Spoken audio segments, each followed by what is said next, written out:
10 years married, and I thought the night would feel like an anniversary, not a board meeting with wine, but as soon as she walked into the restaurant I could tell something was off, the kind of off you don't fix with a compliment or a better table. Her eyes skimmed over me, landed on the mirror behind my shoulder like she was checking for smudged lipstick instead of looking at her husband. "Hey," I said, standing up, leaning in for a hug that she returned half-heartedly, her perfume sharp and expensive but cold somehow, like she'd sprayed it on for someone else. "You look amazing tonight," I told her, because habit dies harder than hope, and she gave me that polite smile you give a coworker at a holiday party. "Thanks, you look nice," and nice landed between us like a paper napkin in the rain. The waiter showed up with his scripted enthusiasm, asked about drinks. I ordered a bottle of the same Cabernet we had at our wedding because I thought maybe nostalgia could still light a spark. She just nodded and went straight to scrolling her phone while I studied her face, the tiny crease between her brows when she was half distracted, the way she bit the inside of her cheek when she was thinking about something she didn't want to say. "So 10 years, I said, raising my glass when the wine came, hoping we'd at least toast to that. "Wild, right?" "10 years, she echoed, the words rolling out like she was reading them off a grocery list. She clinked my glass, but her eyes drifted to the side before the sound even faded. "What's on your mind?" I asked, trying to keep it light, and she shook her head. "Just tired, long day at work," then brightened suddenly in a way that had nothing to do with me. "Actually, speaking of work, I'm leaving this weekend." I blinked. "Leaving? Where?" And she shrugged, stabbing at her salad with a fork like the lettuce had wronged her. "Haven't decided yet, maybe Cabo, maybe Tulum, we'll see." And that "we" slid in like a glass splinter. "We?" I repeated, leaning back. "Yeah, I'm going with someone." She said it casually, like she was telling me she was trying a new coffee place, and before I could ask, she added, "It's not a big deal, just a trip. I deserve this," and there was a strange glint in her eye, part defiance, part excitement. "Deserve what?" I asked, already bracing for the answer. "Time with someone who actually gets me," she said, and I swear the candle on our table flickered at the same time my chest did. "You're telling me this now?" I kept my voice even, because if I raised it we'd have an audience. "I'm being honest," she replied, folding her napkin and setting it perfectly parallel to her plate, like she needed the symmetry to keep her balance. "Honest?" I almost laughed. "You could have been honest before making plans with him," and she rolled her eyes. "You're overreacting. It's just a trip, right? Because couples just take trips to Cabo," I said, the sarcasm slipping out before I could stop it. "Don't be petty," she warned, her tone clipped, the same one she used when telling me to stop arguing about the thermostat. "I'm not being petty. I'm trying to understand why my wife is bragging about leaving with another man," I shot back, and she sighed, "Because I don't want to lie to you. I thought you'd appreciate that," and the crazy thing was she almost believed that made her the good guy here. I took a sip of wine to buy time, to keep from saying something nuclear, and looked at her, really looked at her, the woman I met when we were both broke, splitting gas station snacks on road trips, building a life out of mismatched furniture and shared dreams, now sitting across from me in a designer dress, telling me about her weekend getaway with a stranger like it was self-care. "So what do you want me to say?" I asked, my voice low. "Wish you a safe flight. Tell you to have fun," and she tilted her head. "That would be nice," she said, and there it was, the quiet expectation that I'd applaud my own replacement. I forced a smile that tasted like metal. "Have a safe flight," I said, because part of me still refuses to give her the scene she might be baiting me into. "Thank you," she replied, like I'd just agreed to water her plants, and the rest of dinner was a slow, silent dance around the fact that our marriage had already cracked. We just hadn't decided which of us would walk through first. After we paid, we stood outside waiting for our rideshare, the summer night warm but edged with that kind of city breeze that smells like fried food and exhaust. "We'll talk when I'm back," she said, the words casual but the tone almost condescending, like she was certain I'd still be here when she returned, holding the line like I always did. "Sure," I said, watching the taillights of her car disappear down the street, and somewhere between that red glow fading and my own ride pulling up, a quiet thought settled in my chest. Maybe she'd come back, but she wouldn't find me here.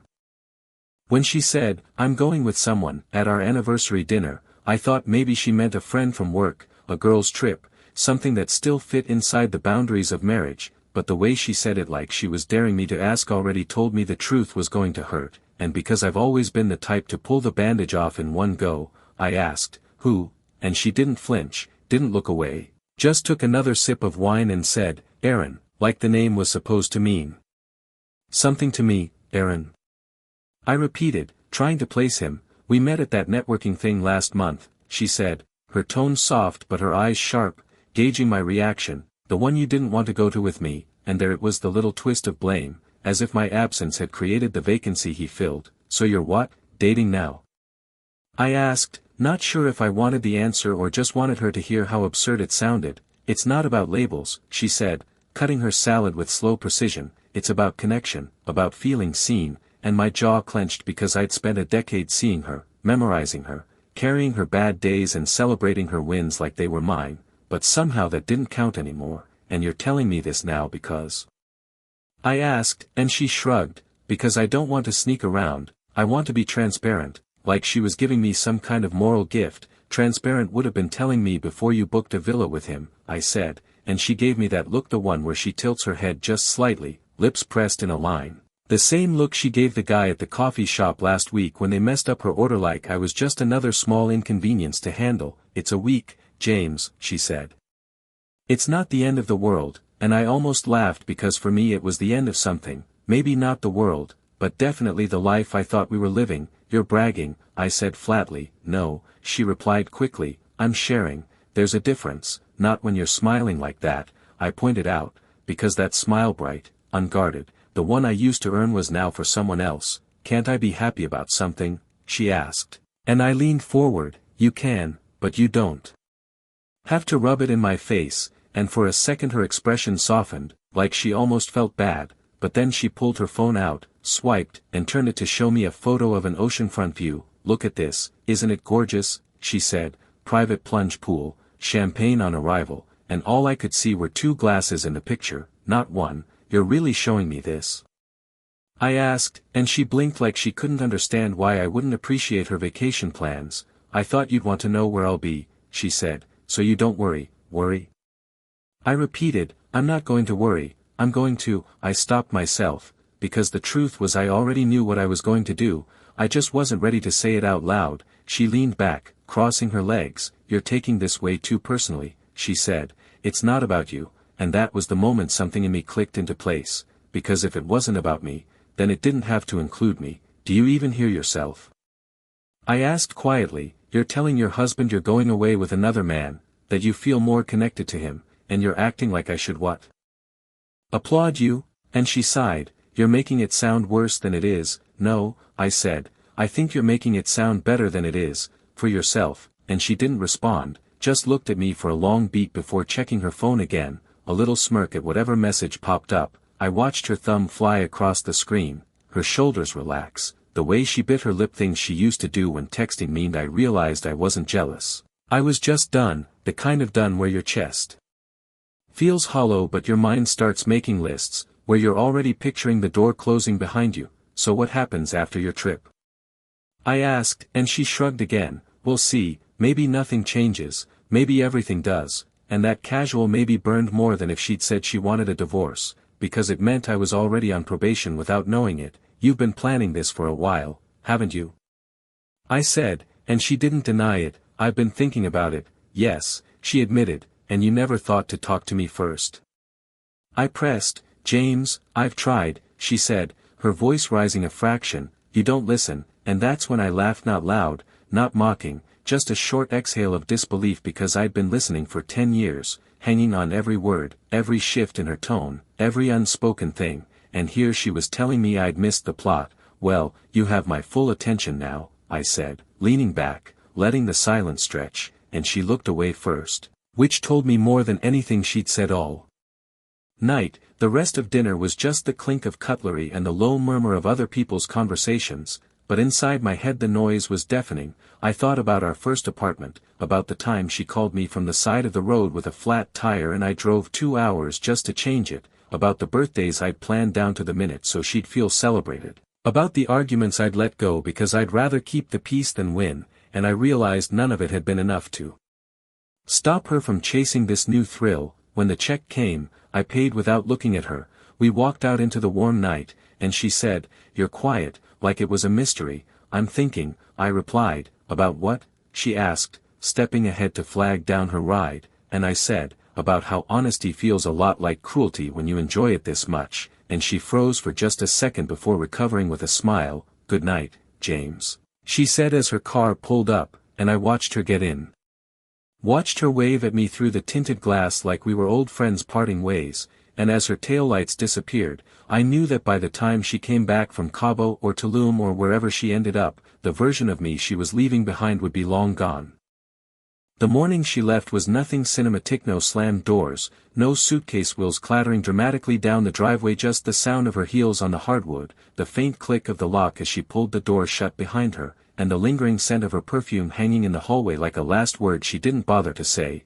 I was in the kitchen pretending to make coffee I didn't want, listening to the muffled sound of her voice outside as she called someone him, obviously her tone. Light, almost musical, a tone I hadn't heard in years.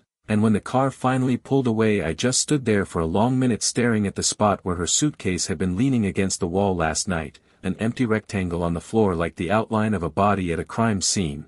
I told myself not to think about where she was going, who she'd be with, what they'd be doing, because those thoughts weren't going to help me do what I'd already decided I was going to do, so instead I poured the coffee, took a sip, and started my list, not the fix the sink kind of list but the kind that quietly unravels a life. First, I logged into our joint account and moved my half into a separate account she didn't know existed, not because I was afraid she'd drain it, but because I didn't want my exit to be delayed by paperwork. Then I called the landlord. Hey, this is James Parker from 3B, I said, my voice steady, just wondering what the process is for ending the lease early, and he asked if we were moving somewhere else in the city, something like that. I replied, keeping it vague, because the truth that I was planning to be gone before my wife came back from a romantic getaway didn't really fit into casual landlord chit-chat. Next was work. I emailed HR about taking some time off, framing it as a personal reset because the phrase, my marriage just imploded and I need to disappear,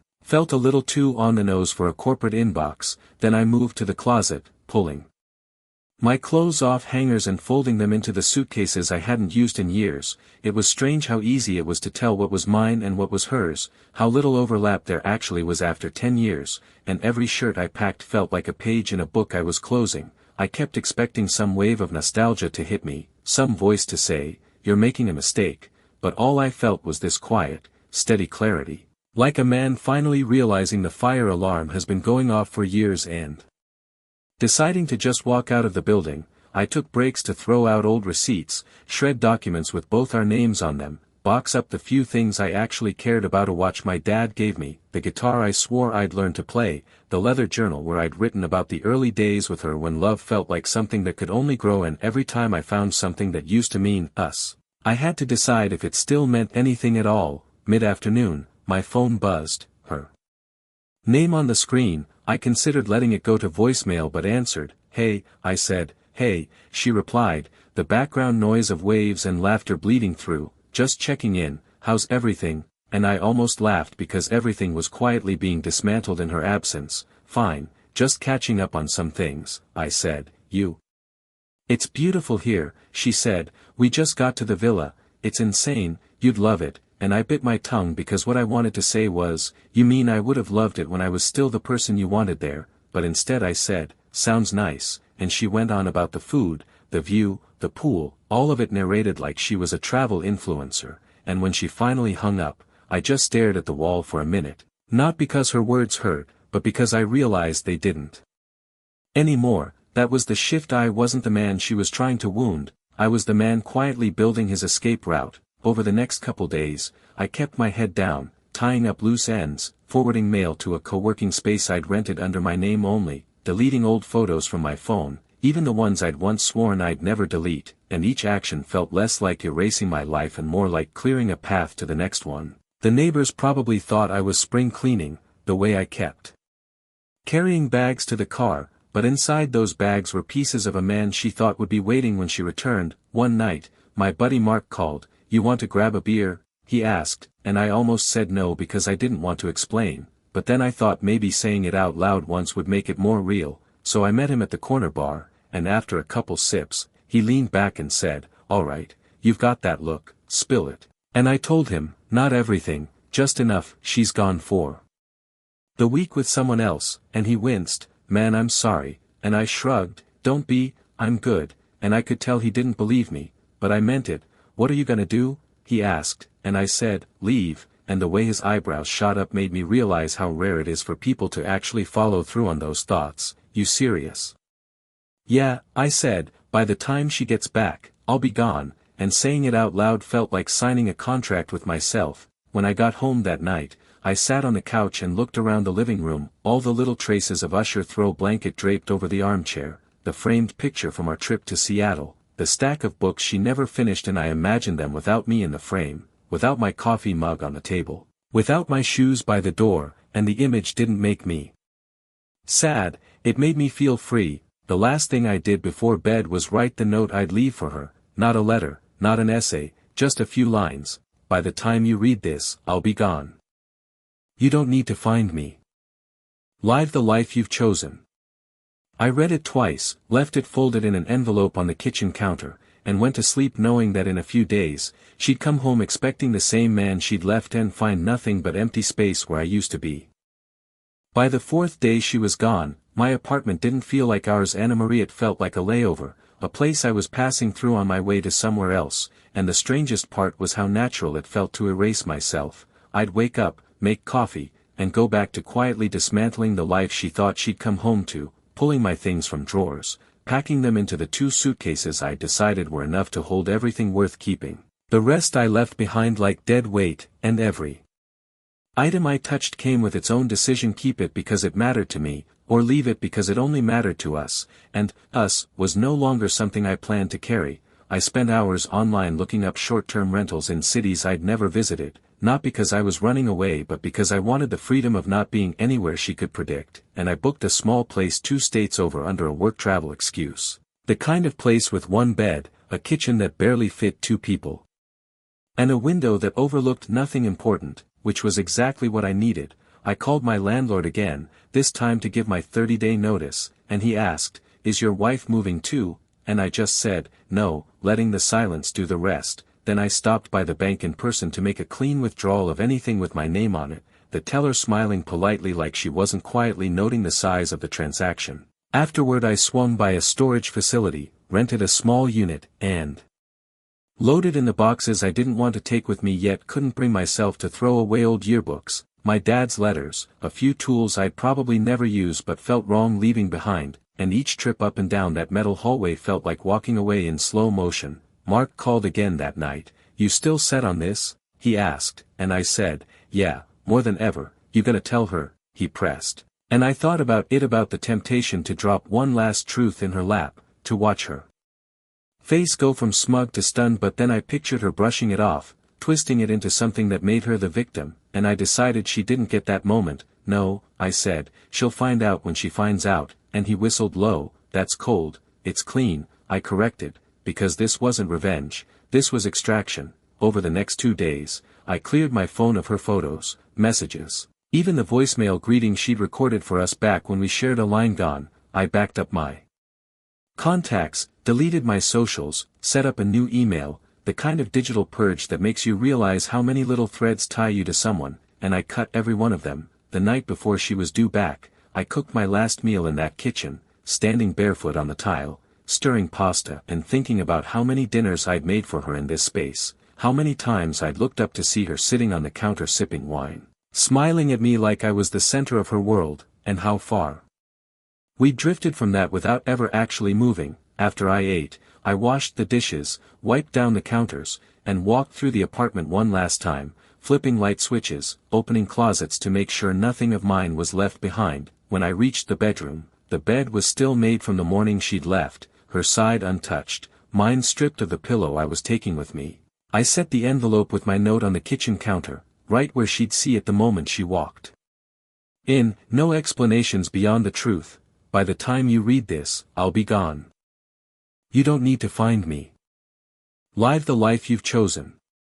I signed it simply, James, nothing more. That night I didn't sleep much, just lay on the couch in the living room, the suitcase by the door, my keys on the coffee table, watching the red digits of the clock inch toward morning, and when the sun finally came up, I showered, dressed, and took one last look around, the place already feeling like it belonged to someone else. I grabbed my bag, locked the door behind me, and didn't look back, stepping into a taxi with my whole life condensed into 2 suitcases and a decision I didn't regret. As we pulled away, I thought about her unlocking the door tomorrow, expecting to find me there, maybe ready to gloat about her trip, maybe ready to throw me a breadcrumb of attention to keep me tethered, and instead she'd find silence, empty spaces, and a note that didn't ask for her side of the story, because the story was over, and the only part left to write was what she'd do when she realized the man who'd always been there was finally gone for good.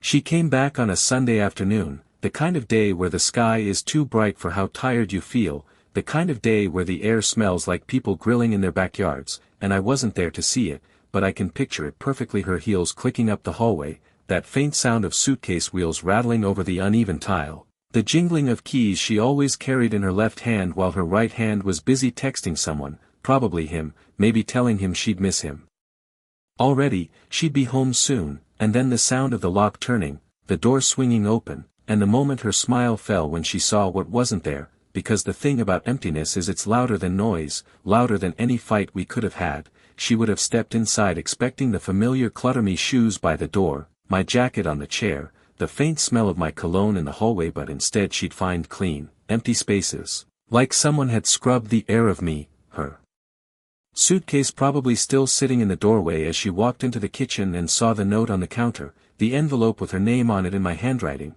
and I can imagine her fingers hovering over it for a second, maybe hesitating like she already knew what it said but didn't want to make it real yet. She'd open it, read those few lines: "By the time you read this, I'll be gone. You don't need to find me. Live the life you've chosen." And the silence after that would have been a different kind of silence, not the kind she enjoyed when she was ignoring me, but the kind that swallows you whole because it's permanent. I know her well enough to picture the next parched start pacing, muttering, "No, no, no," under her breath, pulling her phone out to call me, only to hear it go straight to voicemail, then again, and again, until her voice cracked just enough for panic to sneak in. She'd call my work. Maybe even Mark, thinking he'd slip up and tell her where I was, and I'm sure he'd play dumb, because I told him this was my clean break and he's the kind of friend who understands the difference between gossip and loyalty. She'd probably open closets, drawers, checking like maybe I'd just moved things around, maybe it was a prank or a punishment, but the truth would hit in waves: me side of the closet empty, my toothbrush gone, the guitar case missing from the corner, even the stupid coffee mug she always teased me about not washing properly gone. Maybe she sat on the edge of the bed after that, the same bed she'd left untouched when she went on her trip, and it would feel too big, too cold, because for the first time she wasn't choosing to be alone, she was just alone. I can see her scrolling through our old texts, maybe looking for clues, replaying our last conversation in her head, wondering if I'd hinted at this, if there'd been signs she missed while she was busy building a fantasy somewhere else. And here's the thing: I don't think she cried, not at first, because crying is for grief and grief is for things you can't get back, and I think in that moment she still thought she could. She'd tell herself I was being dramatic, that I'd cool off, that I'd walk back through the door in a day or two once I'd made my point, and she'd probably even rehearse what she'd say, some half apology mixed with a justification. The same dance we'd done before, but then she'd start calling mutual friends and they'd all tell her the same thing: they didn't know where I was, and that's when it would shift from annoyance to fear, because the truth about people like her is they're never really afraid of losing you, they're afraid of losing access to you. I picture her in the kitchen that night, still in her travel clothes, sitting at the table with her phone next to the note, staring at them like one of them might suddenly give her an answer, maybe pouring herself a glass of wine to steady her hands, maybe pacing again because stillness makes the emptiness too obvious. And when she finally went to bed, I imagine she left the light on, because darkness and silence together might have been too much to handle. Meanwhile, I was 2 states away, sitting in a half-furnished rental, unpacking my life into new drawers, breathing air that didn't smell like her perfume, and the strangest part was how light I felt. How I didn't need to check my phone, how the idea of her reading that note didn't fill me with guilt or satisfaction, it just felt done. I knew she'd wake up the next morning with the same gnawing question: "Where are you?" But I also knew I'd built this exit so clean there was nothing for her to follow, no loose thread to pull, no breadcrumb trail, and for the first time in years, I wasn't waiting for her to come home. I was already there, wherever home was going to be next. In the weeks after I disappeared, I learned something about silent sight's not just the absence of noise, it's a shield, a wall that keeps you from being dragged back into the places you fought to leave, and I stayed behind that wall while her messages started piling up in the void. I'd changed my number before she even landed from her trip, but she still found ways to reach out, mails to my old account, DMs to social media profiles I'd already deleted, messages through mutual friends that always started with, "She just wants to talk," like that was supposed to be enough to undo what she'd done, and I ignored them all. Mark told me she showed up at his place once, unannounced, asking if I was there. She looked off, he said, not angry, not sad, just unsettled, and I told him, she'll get over it, though we both knew it wasn't me she'd miss, it was the safety net I'd been for a decade. Life in the new apartment was quiet, functional, almost boring, but boring felt good, boring was mine. I got up when I wanted, cooked for one, left dishes in the sink without someone sighing about it, and in that stillness I started to feel parts of myself I'd forgotten, parts that weren't defined by how much I could give or how well I could endure. Sometimes I'd think about the day she came home to the empty apartment, about the note on the counter, and I'd wonder how long she stood there before it hit her that there was no next move to play, no apology big enough to reset the board, and it wasn't revenge that warmed me when I pictured it. It was the knowledge that I'd finally kept a promise to myself. Mark would check in, "You sure you don't want to say anything to her?"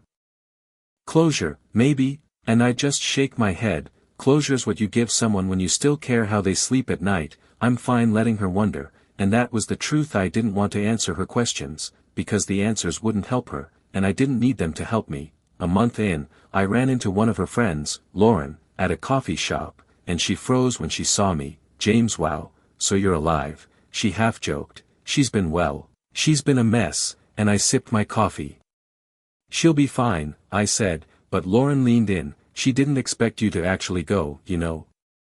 She thought you'd wait, like always," and I just smiled at that, because of course she did. That was the problem. Back in my apartment, I sat by the window that overlooked nothing special and realized that nothing special was exactly what I needed. No drama, no constant tightrope walk between her moods, no pretending not to notice the way she'd pull away piece by piece. I thought about how, if she really wanted to, she could probably still track me down, hire someone, dig deep, but that would mean admitting she'd lost me, and pride is heavier than regret for someone like her, so I knew she'd stop trying eventually.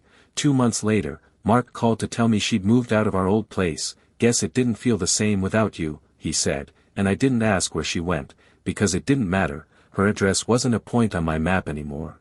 I'd stopped carrying her in the little waist, no more checking menus to see if they had her favorite dessert, no more hearing a song and wondering if she'd like it, no more reflex to share a thought the second it came to me. That was when I knew I was really free, not just physically gone but gone in the way that counts, the way that leaves no shadow behind. Maybe somewhere down the line she'll tell the story differently, make it sound like I overreacted, like she was blindsided by my leaving, but I'll never hear that version because I'm not in her audience anymore. And that's the real ending, not me walking out the door, but me never walking back in. I don't know if I'll fall in love again, or if I even want to right now, but I do know this.